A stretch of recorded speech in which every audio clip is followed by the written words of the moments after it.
bồn rồi đấy, Chhnganh mò đi đây này, cọc cọc mông luôn, này tất cái đám sle, clear bồn,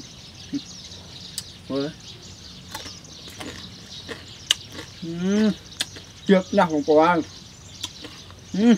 Chhnganh mông,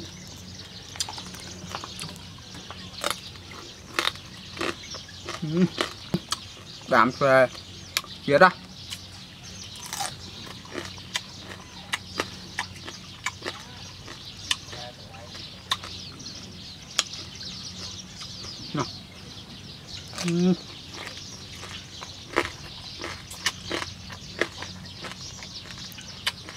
Ngọt vào con. Ở ăn tết mà mau ngon không?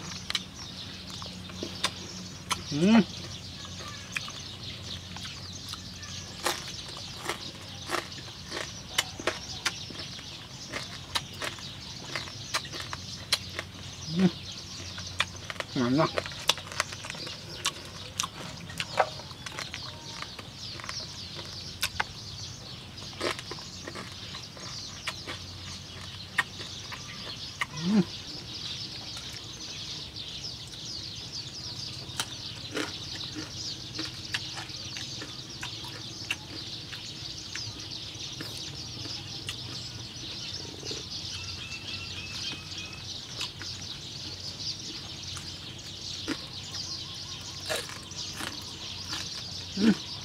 Chết luôn, ngon.